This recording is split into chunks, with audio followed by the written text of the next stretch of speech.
Assalamualaikum warahmatullahi wabarakatuh. Tepangkeun abdi Salma Rias Nisar. Dina episode 5 ieu, abdi bade neraskeun dongeng si kabayan episode 4. Wilujeng ngadangungkeun.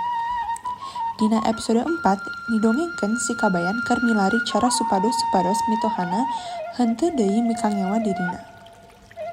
Manehna naros ka pamajikanna ngeunaan nama asli mitohana. Ngan pamajikanana nyalak si kabayan. Si kabayan nyoba-nyoba ngarayu.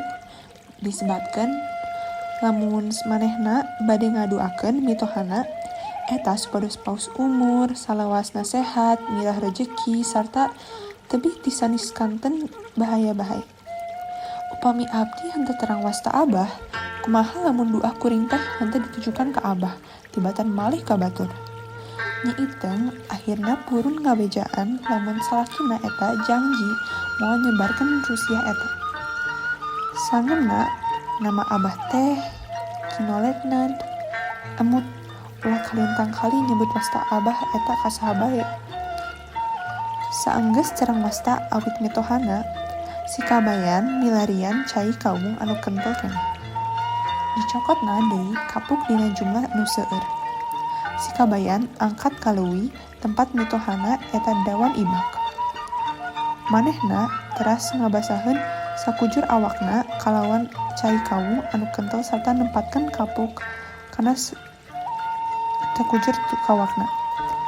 Si kabayan teras naek ka tangkal sarta diuk dina dahan bari mantosan mitohana anu bade ibak. Sabot mitohana nuju upek ibak, si kabayan ngagerok kalawan soanten anu didamelna kadenge langkung abot. Noletnad. Mitoha si kabayan ruas pisan ngadenge ngaranna disauran. Langsung manehna melong ke arah asal soanten anu ngagerok. Beki ruas manehna nalikan ningali aya makhluk bodas anu pikasieun pisan dina tetempoana. Saha maneh? Tarosna gagap. Noletnad, kuring teh aki panunggu leuwih ieu, ceuk si kabayan. Kuring peringatkeun ka anjeun, Noletnad, anjeun kedah sayang ka kabayan margi manehna incu ka anyaah kuring. Ulah disia-siakeun.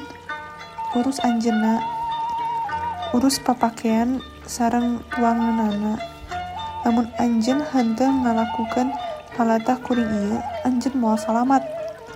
Nah, cekap sakieu dongeng si kabayan kanggo episode 5. Mitohana si kabayan bakalan percanten teu aya kana omongan aki panunggu lubuk eta.